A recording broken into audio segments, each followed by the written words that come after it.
Alors, je vous remercie, messieurs et Kat, pour cette vraiment très passionnante et authentique conversation.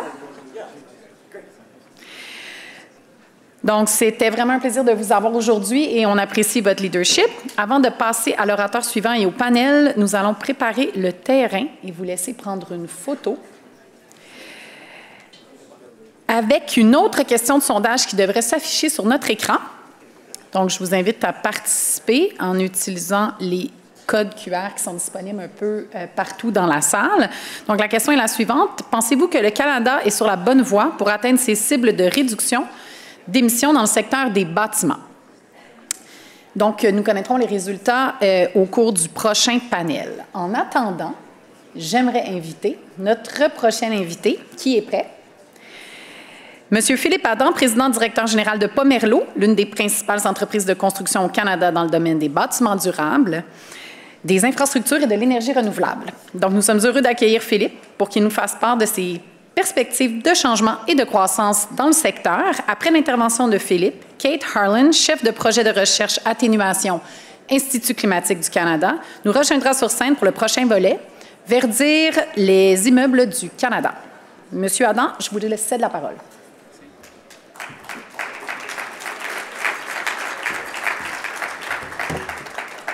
Bonjour, bonjour, bonjour. Merci de ton accueil chaleureux, Sarah. Je suis vraiment très heureux que Pomerleau s'associe à l'Institut climatique du Canada. Je tiens également à saluer les ministres Wilkinson et Guilbeault pour leur excellent panel. So I'm the new CEO of Pomerleau, a leading Canadian builder. But I'm also a father of 2 young children, and I'm deeply concerned about the world they'll grow up in. Okay, they're only 7 and 2 years old, so they're not involved yet in the climate change challenge, like Minister and Guilbeault Wilkinson's daughters. But yes, it's still a concern to me, and I also feel very privileged to be part of a company that wants to create a better future for our communities. Pomerleau is more than a builder.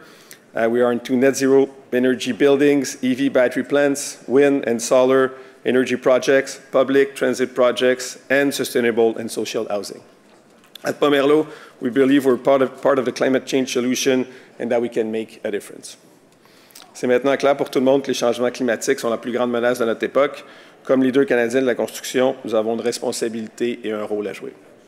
Nous travaillons avec tous les leaders de la chaîne de valeur de l'industrie de la construction, soit nos fournisseurs de matériaux et de services, nos clients, nos partenaires, les gouvernements, pour élaborer l'expertise et les méthodes qui vont permettre de livrer des projets de plus en plus durables pour des générations à venir.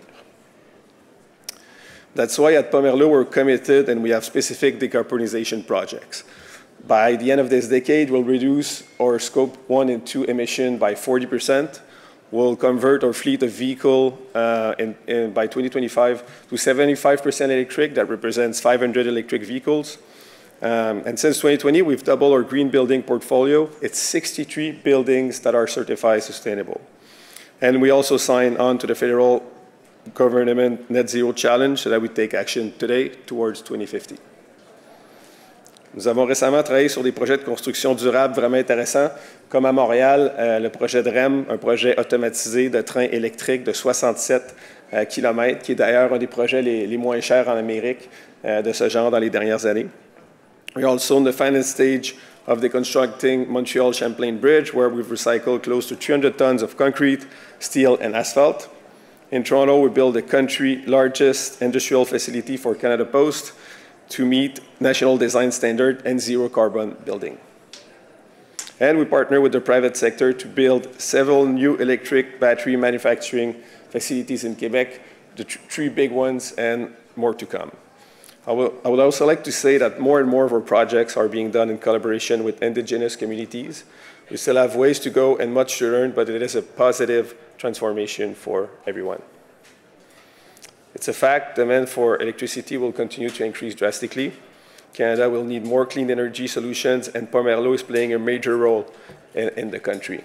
We've built 50% of the wind and solar farms across the country, represents 75 projects, it represents 7,500 megawatts, and it's enough energy to power over 1 million homes annually. We bring experience and capacity to the table as we are a key player in the development of renewable energy across Canada. And for the first time, we're bringing a renewable construction expertise south of the border, targeting key U.S. states. Very exciting at Pomelo. In terms of housing, we're already building new supply in a sustainable way. Some example, this fall, 750 University of Toronto students moving to one of the largest passive house residences in the country. Here in Ottawa, we're working with Ottawa Community Housing to finish building project Mikinak, the newest affordable housing development that will have a zero carbon footprint.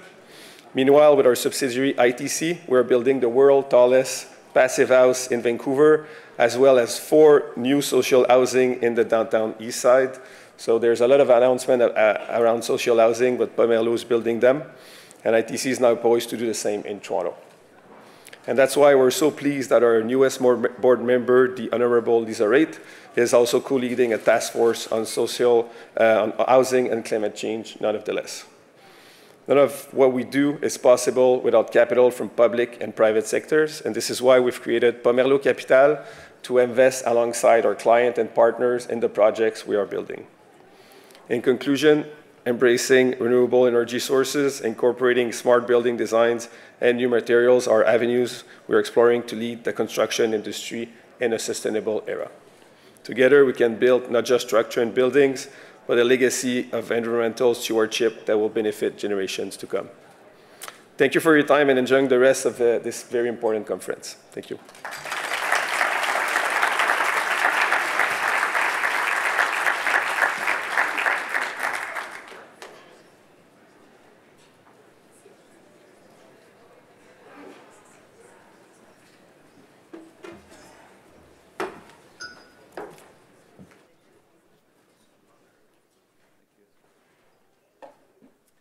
Hello, everyone.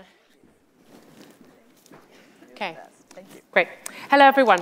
Just while the panel gets seated, I think we've got a tricky panel here, not just because we're talking about a complicated topic of buildings, not only the infrastructure above ground, but also the infrastructure below ground, which supplies them. But we also had to follow the ministers, and we're before lunch. So let's try and keep to time. And I'm going to introduce my fellow panelists here today. So first of all, to my left, we have Monica Gattinger. She's the director of in the Institute of Science and Society and Policy at the University of Ottawa. We have James Jenkins, who's the Executive Director of Indigenous Clean Energy. And we have Regan Bond, who is the Partner and Principal for Dunsky Energy and Climate Advisors. Sadly, we couldn't be joined today by Brian Flanagan. I just want to say one word on behalf of the Building Decarbonisation Alliance, which he represents. So on April the 17th and 18th next year, they have an event here in Ottawa at the National Arts Centre, so on this exact topic. So just a small plug for that. It's a topic we've been thinking about deeply over the past year at the Institute, both in terms of the building heat and the future of the gas network, but also working with Indigenous clean energy on a healthy homes project as well. So please feel free to ask questions throughout the session on Slido, but also in the breaks as well if you're here in person, and also to contact us or the team at the Canadian Climate Institute after the event. So I'm going to hand over to each of our panelists just to give us a quick introductory remarks, 3 minutes each. So without further ado, I'm going to start with Monica, who's just to my left, to take us away. So thanks, Monica. Great. Thank you so much, Kate, and thank you very much for the opportunity to be here today. So, it's common these days for people to say reducing emissions is a complex and difficult task. And I think that leaves us into a situation where we're not always feeling hopeful. When it comes to buildings, though, I think this really does apply. But I am hopeful, and I will get to that as we go through the discussion today. Because, on the one hand, reducing and decarbonizing energy use in buildings is simple, right? This is predominantly about how to decarbonize heat. We mostly have the technology and approaches to do this. Cold weather heat pumps, district energy systems, hybrid heating, especially if you're using renewable natural gas, and the like. But on the other hand, there are a lot of things that need to come together in order to make this happen. So let's start with, inside the building, including its walls. So at the building itself. So for existing buildings, we're talking about investments in building envelope, investments in new equipment, and we need to make sure that we're timing that in a way that aligns with the regular turnover of equipment replacements, which of course is challenging when we've got such an urgent climate imperative in front of us. And there are also labor and supply chain challenges that we're going to have to navigate as we move through that process. When it comes to new buildings, in some respects you could say, well, this is easier, right? Just build it right the first time. But even there are a number of challenges that I want to get into that actually, as you mentioned, Kate, at the outset, really get to what's happening outside of the building. So when it comes to outside of the building, kind of beyond the building, sometimes when we talk about building decarbonization, and I'm so glad that the panel is a little bit more open on this front, we often talk about buildings in isolation from the broader energy delivery systems of which they are a part. So you can just sort of flick a switch from one source of energy to another source of energy, and the energy is going to be there. And maybe yes, maybe no. We know electrification is going to be a key pathway for building decarbonization. So switching from oil, propane, gas, here in Canada, mostly gas, when it comes to heating, to electricity for heating, will increase electricity demand substantially. And is going to be doing that at the same time, we just heard in the EV panel earlier today, it's going to be doing it at the same time as electricity demand is also increasing because we're electrifying other parts of the economy.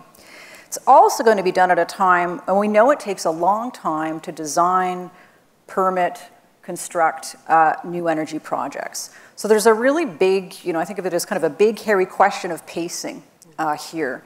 And if we don't get it right, we could really struggle to deliver reliable, affordable electricity, which is going to be absolutely crucial for both customer and investor confidence in emissions reductions. So this relates to the other big piece outside of the building, which you alluded to in your opening remarks, which is the future of the natural gas delivery system. Very big, hairy questions there. Some folks will say natural gas doesn't have a role, so let's just ban it, get it out of buildings entirely. But I think in light of that pacing challenge, that may be easier said than done. So anyways, all of this to say, when we talk about building decarbonization, it's not only about what's happening inside the building, but also the capabilities of our energy delivery systems to support the transformation in buildings that we're looking for. And I'm looking forward to discussing how we can make that happen. Thank you very much, Monica. Maybe James, you can take us away with some further comments. Sure, thank you, Kate. It's great to see everybody here, and I want to echo your comments, Kate. At Indigenous Clean Energy, we really value our partnership with Canadian Climate Institute, and in particular the work that we're doing on sustainable housing in Indigenous communities. So I may draw back to that particular topic as we talk about this, and that's not just by chance that we're looking at Indigenous housing. We do see that as a major area of opportunity, an area that we feel has been neglected so far. So to set the stage a little bit, Indigenous communities and businesses are now major players when it comes to Canada's electricity landscape, and that's thanks in part to partnerships with the federal government, alignment with Indigenous values, and interest in entering the electricity generation sector as clean energy has become a more prominent part of the mix. So today, the number of projects that make up the Canadian landscape in electricity generation that have some form of economic participation by Indigenous communities is over 20%. Collectively, Indigenous communities and businesses are the third largest asset holders of clean energy projects in Canada. And that success has been in part thanks to identifying the need to build support around Indigenous leadership in communities, and we've seen quite a bit of success, and that is really the core of the work we do at Indigenous Clean Energy. Now the challenge will be ramping up those efforts as we see the need to increase electricity, like you said, Monica, to meet those net zero targets. And we really can't ignore buildings. We can't ignore the demand side of the equation. So it's the reality to meet these targets. We're likely going to have to double generation over the next 15 years, possibly triple it if we don't see significant progress in the building sector. And so that really is a place where we need to turn our eyes to today. And so we see Indigenous housing, and I'll speak to it a bit more, I think, in some of the other questions, as being an area where we can talk about where some opportunities exist to really move the needle when it comes to this. But we do want to nod towards the success we've seen in bringing Indigenous participation, which has helped bring these projects to market. Some of the challenges we saw before this era of reconciliation had to do with differences of opinions on the ground.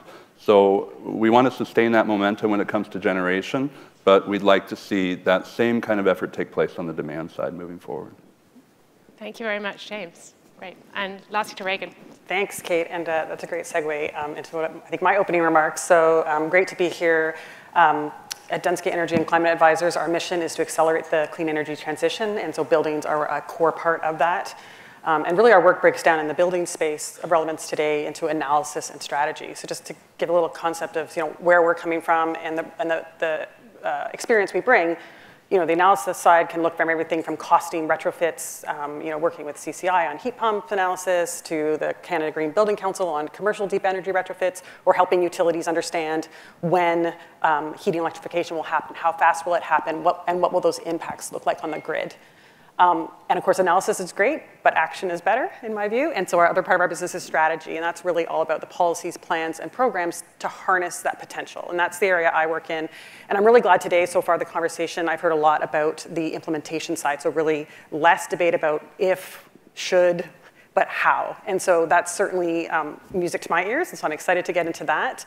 And so what that looks like for us is we have the pleasure of helping utilities and government clients and corporates all across North America with things like utility distributed energy resource strategies, or helping municipal governments consider things like the building performance standards and other regulatory mechanisms. So lots of great stuff going on. The 4 points that I'm going to try to weave into my comments today are really 4 things. So first and foremost, energy efficiency and demand management. I have not heard a lot about it today so far, and so I will continue to push it. It's my personal background and bias as well, but I think it has an incredibly important role to play in the energy transition.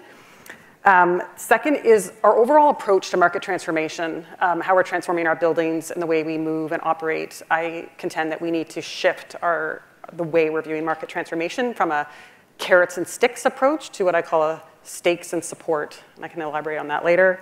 The third thing is those carrots or those programs and the incentives and rebates that we've been offering and are very important. I believe we need to shift the way those are done in some important ways to help amplify the climate action. And then last but certainly not least, and I have heard this mentioned a few times, is we really need to take an integrated, holistic view to these issues, which is hard because it's a lot easier to live in silos. But we have to make sure that buildings aren't considered in silos. We shouldn't be talking about heating electrification without talking about transportation electrification at the building as well. We shouldn't be talking about, as Monica mentioned, the building itself without talking about the electricity system. And we shouldn't be talking about just affordability of energy without talking about clean, reliable, safe, and secure. So those are hopefully we'll all come back to. And I think that final segue into a more holistic thinking, I think this panel perfectly encompasses that. I think bringing in, it's not just about the building, it's also about the communities and the people that live within those communities, and the utility and business models and perpetuate the systems that we have today in terms of delivering the energy to those homes. So we actually asked a question to you on Slido just before the panel started about whether you think that Canada's on track to meet its emissions in the building sector. And I think we just put up a slide which just shows you some of our results from 440 looking at the emissions from this. So hopefully we'll be able to put that chart up for you. But I think it won't be a surprise to many of you in this room that we found that while some other sectors are reducing their emissions, the building sector is one of those sectors which hasn't reduced its emissions since 2005. So this is the results from the Slido. And I can confirm that you're, at least from an emissions trajectory from 2005 to 2022, that we'll see the chart, that those emissions unfortunately have risen over that period. So I'm going to ask our panel now basically a very similar question to the one you were asked on Slido, is what do you think how much do you think the announced policies that we have today are sufficient to get us back on track, given the emissions have been rising since 2005? And if we're not on track, what can we do about it? So I'll start with Reagan as you finish, and then we'll come back to the others for some more input. Yeah, so I think the answer is clear that what we have done so far is not enough. We are on track, we are making progress, but we need to do more.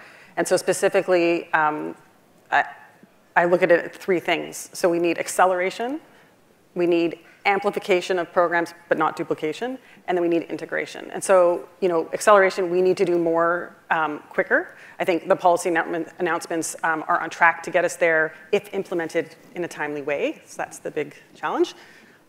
On the amplification, this is where it's talking a little bit about the, what we don't need is more programs entering the market and operating distinct from each other.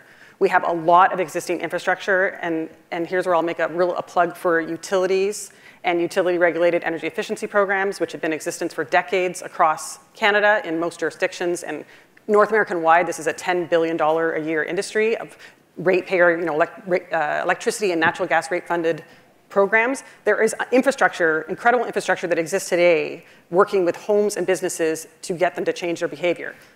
Yes, 20 years ago we were flogging CFLs and getting them to change light bulbs, but that infrastructure is there, and that program design and delivery expertise and the surrounding supports are there. And so we need to amplify that, not duplicate it. And then lastly, I mean, it really is on the integration. So it is not just about putting more money in the system, but if we want to change those existing infrastructure and programs to shift them from a purely energy focus to a climate focus, there's some important regulatory and sort of in the weeds evaluation and sort of things that need to be adjusted to make that work, which I'm happy to discuss over cocktails.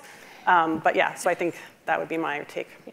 That's great. I think we're going to come in full circle back to some of these system level change questions. So perhaps, James, do you have anything to add, or Monica, anything to bring into what do we need to do now to get back on track? Well, I would agree, Reagan, that the emphasis so far has been on these grants and subsidy programs, and they have been fairly disconnected from each other. And I have some past experience as both a municipal clerk and a First Nation band manager, and trying to bring these programs to bring efficiency into communities in both of those contexts. And it does require a significant amount of capacity. And I think we can see the successful municipalities usually do have that capacity.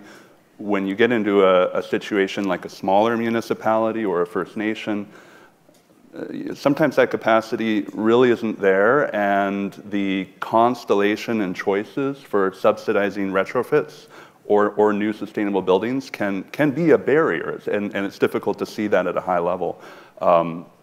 The challenges are far more complex in a First Nation. Sometimes those same recreational buildings, supporting infrastructure for public buildings, had no revenue outside of sometimes business revenue or other grants, so coordinating funding for that is a challenge. I think some of the work we're doing at Indigenous Clean Energy in terms of supporting the leaders in that space is very critical. I think the grant-based models for generation has created a network of leaders in that space, and that's going to be very important to do the work that we need to do moving forward. But I completely agree, streamlining the supports and moving away from a purely carrot approach will be critical to see the kind of change we need to see. Yeah. Maybe the one quick thing I would add to the excellent points that have been made would be, it's hard to be optimistic for 2030. It's, I think, a lot easier to be optimistic for 2050. Yeah. And, I was listening to the sessions this morning, the number of times people said, we need to figure out, we need to figure out, we need to figure out. We do need to figure out a number of elements at that system level, and I'm on for those drinks to talk about them later today. But my sense is, all jurisdictions across the country here in Canada, but also internationally, are grappling with this. They are figuring out how to make this work. That is likely to take a few years to kind of get settled, right? But as that foundation is put in place, then we can see a lot more rapid transformation. So I think, we need to figure a few things out, and as we're doing that, we'll start to see more acceleration along the lines of what Reagan was pointing to. I guess in listening to you talk, I think about maybe we can turn this disaggregation into an opportunity as well, like for bottom-up change as well. We know we have disaggregation in terms of policy, but also leadership as well, and sometimes some system-level change can come from the bottom up too. So yeah, I think that's great. I think we'd like to ask a question to you all over Slido, and also just a reminder, we're going to take some audience questions at the very end. Hopefully we have time. So I just want to ask a question over Slido, which is really around, we've heard a little bit about the need to electrify buildings and building heat in particular, particularly as we go towards net zero. And we just want to ask you a question. Basically, heat pumps have been in the news a lot over the past couple of weeks. But if you could see, so you could buy a billboard and increase heat pump adoption, what would it say, given that while we need heat pumps, we don't see the rate of adoption that we need today, and there's still some learning about a new technology that needs to be taken into account. So that question's on Slido. It asks you, there's 4 options there, so please put your responses in and we'll show in that response to that question later. But I'd also like to turn to our panel to ask, what do you think is the most meaningful barrier that you see today about wide-scale electrification of building heat, and how might we overcome that? Starting with me? Starting with you, Monica. Yeah, I guess, just one barrier. You can have more. Okay. I guess I sort of see it as almost like a series or a sequence of barriers, all of which I'm actually quite optimistic that can be overcome, but we do need to think about, kind of break the problem down, right, into its component parts and then work on each of them. I think there's certainly, a lot of challenges at the customer level, and a lot of this is about education. So I love this question here, like, what would you say if you were to talk to people about heat pumps? So there's a lot of learning that we're going to see at that customer level, a lot of, greater familiarity, comfort with technologies, with new ways of thinking about energy services. That, I think, is going to come, and I think governments can play a really important role there, not only with programs, but also with messaging and making information available. I think, getting to the next step, and it was raised in the last panel with the ministers around labor and supply chain, right? So if there's a whole host of, retrofits, heat pumps, take your pick, that, again, is something that governments, I think, can play a very strong role in helping to plan for. I have a lot of faith in markets. Markets are going to figure this out, right, in terms of demand, but accelerating addressing that barrier is certainly something that governments can play a strong role at. And then the other piece is that system piece that we've been alluding to. There, again, lots of work to be done, a lot of we need to figure out, but I'm actually quite optimistic because we see some of the key players who need to come to the table on this stuff coming together. You see system operators coming together with natural gas distribution companies, with local electricity distribution companies, recognizing that we really need to think about how do we do integrated planning for the future. Yeah, we need to start thinking about the energy system, not the electricity system and the gas system separately, and the consequences of that for our communities. Exactly. Okay, who else would like to jump in and? Well, I think a major barrier is early adoption, and we see that in Indigenous communities. For example, biofuels are now widely adopted in remote communities as a heat source for buildings, whereas some of the newer technologies, I think until there is enough adoption, there is some hesitation there. So it's thinking about how we jumped, and I get asked that question all the time, is there interest in Indigenous communities in a certain technology, heat pumps, for example. Once we pass through that early adoption phase, we'll be in a much better place, and we need to stress the importance of that. And so, I guess, yeah, go ahead. Megan, do you have anything to add? Sure, maybe I'll just add, and what doesn't keep me up at night is necessarily the energy system, the grid impacts. I do think there is a lot of willing folks at the table now, and it's an active discussion, and I think the utilities, maybe not fully on top of it now, will be soon. What does keep me more concerned about is, along with what Monica was saying on the labor side, and specifically, it's an interesting question because I personally flip-flop back and forth, and like, do we want to educate, particularly homeowners, when I think about residential, do we really want them to know all that much about heat pumps? Do we really want them to know all about, at the end of the day, most people make that decision based on an emergency replacement and based on advice from their contractor. And so I really worry about engaging the contractor, the supply chain, and having that transformation. And I know I just saw Martin Limas is here from the HRI, and he's putting valiant efforts to push that. But that's really where I think transforming that industry and the folks working in it is really, I think, the largest challenge right now.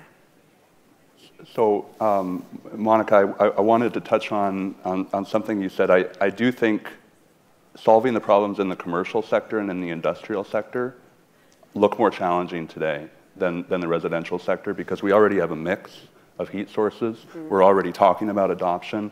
And I think, to your point, these are things we need to figure out. Fuel sources in some industrial sectors, mm-hmm. It'd be nice to have a roadmap right now, but we don't. And maybe the optimistic way of looking at that is let's focus on some of the possibilities in housing, for example, and some of the areas where we have a solution over the next 5 years, and continue to build that roadmap for the future. Yeah, and if I could just super quickly add on that, there hasn't been a whole lot of talk. I'm sure there will be this afternoon in the carbon pricing panel around, recent decisions and discussions. But one of the things that I think is very interesting is the announced pilot for heat pumps in Atlantic Canada. That would, if done well, again, it all comes down to implementation, but if done well, would be a really wonderful opportunity to see at an to learn at an accelerated pace what are some of the issues that we need to be solving for now so that implementation will go successfully along the lines of many of the barriers that we've been raising today. Yeah, and that's really interesting, particularly as we see some of the higher rates of uptake in Atlantic Canada, where what happens once you get to the next level of heat pump uptake. That brings us perfectly to the results of the Slido. So the top billboard was about heat pumps saving money. So this is a great segue into the work we've done for the Canadian Climate Institute, which showed that over the lifetimes, heat pumps are actually, with the current rebates, some of the most cost-effective options for many households across the country already. So we looked at that for 2023 with Danske as well. So I think that was a great choice. Well done. Well done, audience. But let's move on also, because we've talked already about upfront barriers being a particular, upfront costs being a particular barrier for low-income households. But I just want to explore that a little bit more. How do we ensure that lower-income households, in particular, and renters get to enjoy clean and efficient heating and cooling? Because we've seen the consequences of that not occurring, and sadly, in many of our provinces under heat wave conditions. Yeah, so I think I'll jump in that first. So I think it is, energy poverty and energy burden is a really challenging issue, something I've been working on personally and professionally for over 20 years, and I wish I wasn't still working on it because I wish we had cracked it. But I guess first and foremost, you're going to get sick of me saying efficiency. So there's a lot of talk about heat pumps, which is a form of efficiency, absolutely. But my nightmare scenario is that we have a bunch of lower income Canadians in really drafty, inefficient homes that have a heat pump that is just heating the outside, and their bills don't go down, and they're no more comfortable. So we absolutely need building efficiency. That is the foundation of any energy burden addressing policy mix. So we need energy efficiency to have homes that are not just enabling clean electricity, but also comfort, reduce electricity bills, and have lots of other side benefits to that. So that's the first and foremost. And then the other thing is, again, to this integrated systems, and this is what makes it super challenging. It's not just about electricity affordability or even energy affordability, but it's affordability writ large. And so when you really start getting into this space, and what we don't need is another program. We need threads to help bring all this web of programs that exist out there already in the affordability space together. It's really hard to talk to homes about just their electricity bills when they also have food insecurity and housing insecurity. And so it makes it way more complicated, but we have to have that systems approach, which is not just an energy sector issue. And then the last thing I'd say, which is even extra challenging, is we have to make sure to not just focus on low-income homeowners and not forget renters. And that's a whole other kind of segment and different policy interventions, but a really important market that we cannot forget. Yeah. And also, sometimes those energy efficiency measures you mentioned benefit the system, but they may not be cost effective for the household. So there's something there about making that loophole and making sure that those who install the energy efficiency measures can absolutely the system too. So that brings us neatly into some of our questions at the end. I think we have 2 more questions, and then we'll go to some of the panel questions. So just reflecting back on your first comments, I think, James, about the unique challenges Indigenous communities face, particularly in terms of adequate energy, adequate and affordable and clean energy and housing, and how we can empower the communities themselves as well to transition in a way that aligns with their priorities and not with priorities from the outside. So perhaps you can just provide us some reflections on that. Great question. And I do think the largest challenge in general is energy efficiency when it comes to Indigenous homes. So we've been collecting data, been working with Canadian Climate Institute, and in general in Canada, about 6% of homes are in need of major repairs. For Indigenous communities, it's more than 1 out of 5, and when you look at remote communities and unreserved communities, it's close to 50%. And these are conservative estimates. Likely the reality is even more dire. So having worked in my own community and having worked with other communities, I've seen firsthand homes that have other challenges that come to the homeowner and come to the community beyond energy efficiency when they're not built sustainably. and that includes mold, health outcomes, and other things that we're drawing more attention to. Why hasn't there been the same amount of attention in non-Indigenous counterparts? I think part of it has to do with the provincial, federal, jurisdictional questions that the ministers alluded to from time to time. It is a reality. So the costs of the health impacts are fully borne by the provinces and territories in most cases. So that is a difference from the same kind of scenarios happening outside of Indigenous communities. So some of the challenges are these diversity of programs, the capacity of delivering them. We are pushing for a larger model that can bring capital and can set the stage for major investments in both retrofits and new sustainable housing. It will be a large amount of investment that's required, but due to energy savings and other savings, we do think that there's a business case for moving forward on this. The disadvantage of Indigenous communities being somewhat fragmented in terms of service delivery and governance can be an opportunity. The large federal role that when it comes to Indigenous housing could be a way to coordinate this kind of model. And it could be a model that could be used in the rest of the sector, not in Indigenous communities, but given how many houses, we're talking probably 250,000 needing major repairs, it's an opportunity to look at a larger system approach. I think that leads us perfectly into the last question that we have for our panel today. So we have this huge job, right, to decarbonize the buildings and the space heating in particular. And we've talked about the major implications for the energy system and the systems change that we need. So when we think about a system scale, what do we think smart policies really look like for moving us forward from where we are today?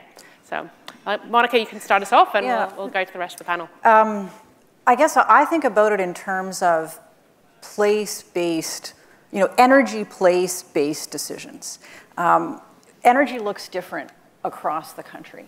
Not only, provincially, but if you drop down to the level of individual communities, and even at the level of individual neighborhoods. And so I think, that as we're increasing demands on the system, electricity demand on the system, we need to think about the capabilities of that system to actually meet that demand. And the answer to that is going to be different across the country. And this is where, certainly in some circumstances, likely in the short term, in most places, the role of the natural gas delivery system is actually going to be very important, very strategic, right? That it enables you to make sure that you are pacing as that demand is coming up, as supply is coming up, that those two things are meeting. And if they're not meeting, there will be situations where we've got billions of dollars of infrastructure in the ground, gas infrastructure, we have, millions of kilometers of gas distribution infrastructure in the ground that can actually be used in an extremely strategic way to ensure that we're actually pacing things in a way that maintains reliability, that maintains affordability. But longer term, the answers are really going to be at that community level. I love what James was just saying about communities, and that I think, there's a whole movement around community energy planning. Organizations like Quest are doing phenomenal work in this space, and kind of linking up what a community sees as its energy future, ensuring that is being done in a way that is also linking up with local distribution companies on the gas and the power side, ensuring that our regulatory frameworks then are supporting that kind of work, that system operators, I'm looking over at system operators here, that system operators are involved as well in ensuring that we've got reliability of the system on an ongoing basis. It's making sure that we've got that policy loop coming from the local level, provincial, federal as well.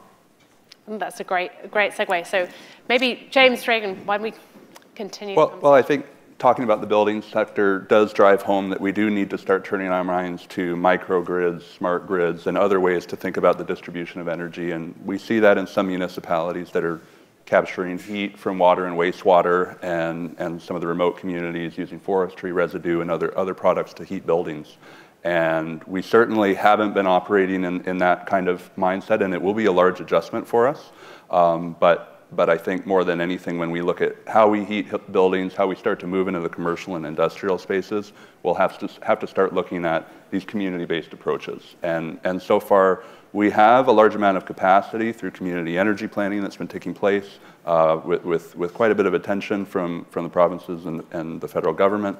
Now we turn our heads to how do we create these systems that work in local systems when that's the most appropriate solution. Right. So maybe I'll return to one of the things I teased in my opening remarks, which is our approach to market transformation. So I think when I think about buildings and from a system perspective, we're trying to change fundamentally how our buildings are constructed, how they're operated, the people inside them, the systems around them.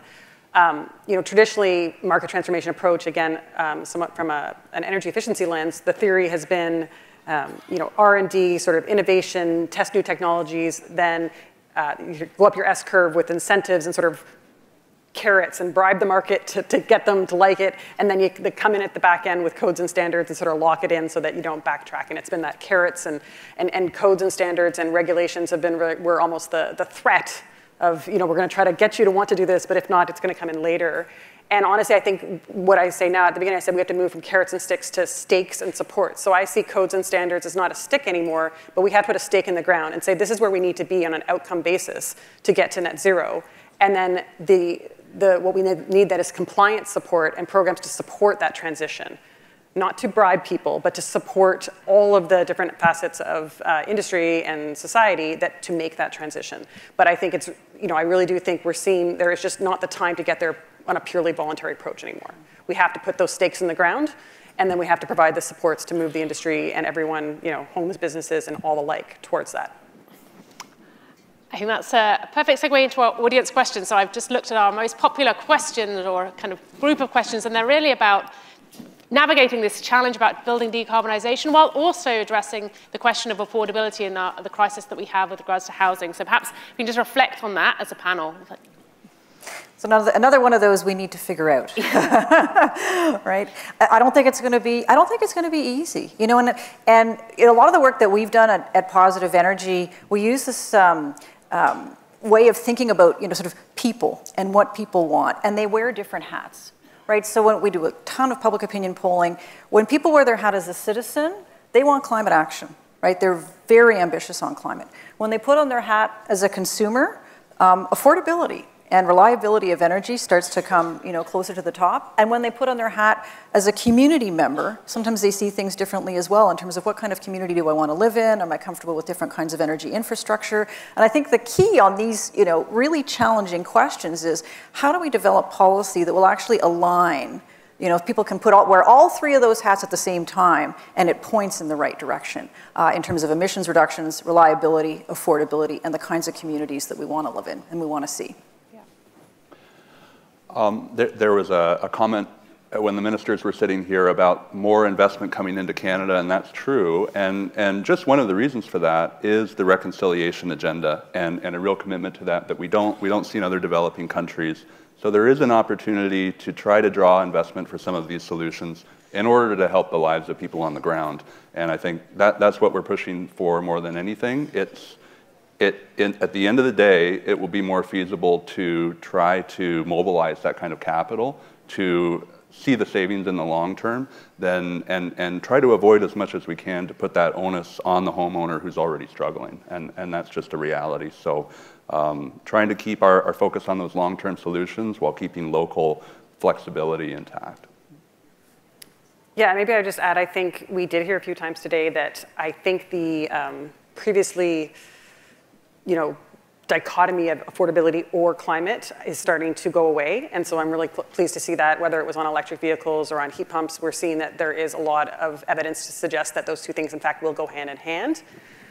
That said, I think, and often when we do these analyses and you're looking at averages, I think we want to make sure our policy mix has wraparound or protective supports for those in the lower income and other, not the average. And so those that may be in those inefficient homes with limited income, that they may not necessarily have the affordability benefits that the average would. So as long as we make sure to have some of those sort of safeguards in place, I think the big picture, though, I think that they're more aligned than they are not. Yeah. That's a great piece. So we have another audience question, which talks about the transition and whether about new gas hookups in new buildings.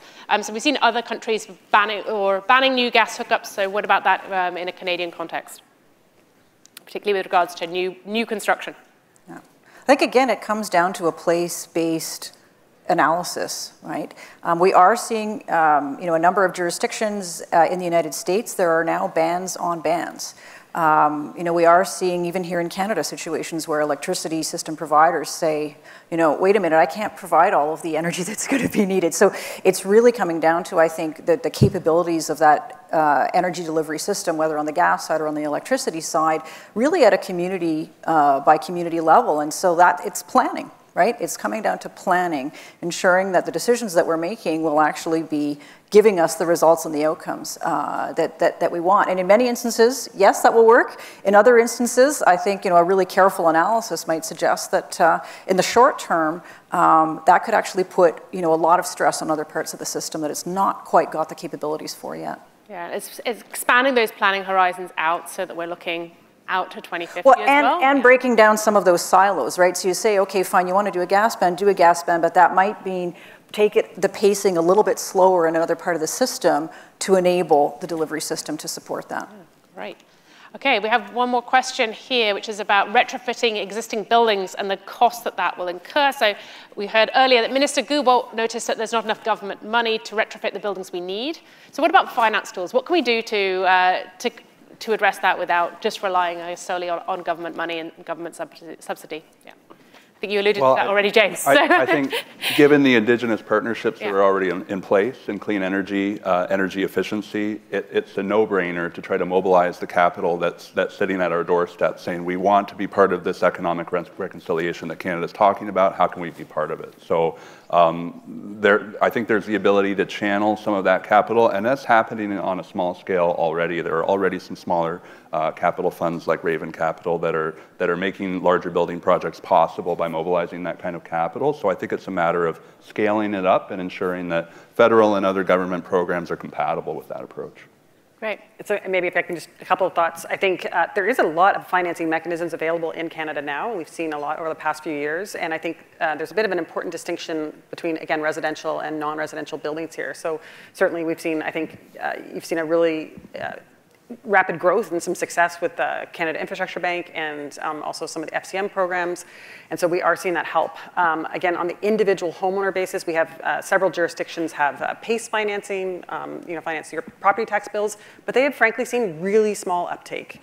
And so I guess my experience and my bias here is that what we don't want to do is always think that it's all about the economics and that financial barriers are not the only barrier, particularly to homeowners making those deep energy retrofits. So financing is just one of many things that we need to tackle.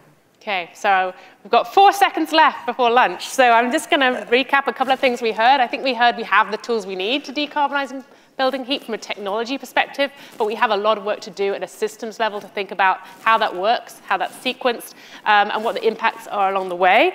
We also heard a lot about regionality and the need for place-based considerations. I think that's come through in our work as well at the Institute. So we're over time by a couple of seconds. Thank you very much. I'll hand you all over to lunch. Thanks for all your time. So thanks, everyone. Thanks very much for the excellent panel.